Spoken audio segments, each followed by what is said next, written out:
Bien, je vous propose de corriger ensemble le contrôle continu de 2023-2024 d'avril. Alors, il était un peu long, mais comme d'habitude, c'est surnoté, donc c'est pas si grave.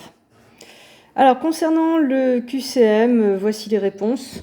Bon, bah ça, c'est essentiellement du cours, hein. Une famille de vecteurs libres, ça a du sens. L'adjectif supplémentaire, lui, ne concerne que des SEV. Surjectif, ça se dit uniquement pour des applications linéaires. Inversible, ça peut se dire pour une matrice et ici, là, dans ce module d'algèbre linéaire, on va dire uniquement pour les matrices. Ou alors, vous savez, dans les lois de groupe, mais a priori, c'est pas dans votre sujet de mai. On n'évalue plus ça.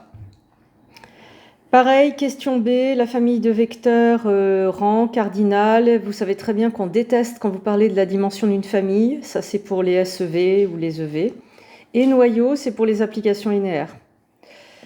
Une application linéaire, elle peut être surjective et ça peut être aussi l'application nulle. C'est tout à fait possible. Le vocabulaire générateur et libre ne pourrait s'appliquer qu'à une famille. Une application linéaire, on peut parler de son noyau. Vous savez que c'est un SEV de l'espace de départ de l'appli linéaire. Elle peut aussi avoir un rang. Je vous rappelle que le rang de l'application linéaire, c'est la dimension du SEV IMF, si F est le nom donné à l'application. Dans Rn, tout SEV possède une dimension. Symétrique n'a aucun sens pour SEV. Rang non plus. Il n'y a pas de rang de SEV et il n'y a pas de noyau de SEV. Une matrice, on peut parler de son rang. Elle peut aussi avoir un noyau, hein.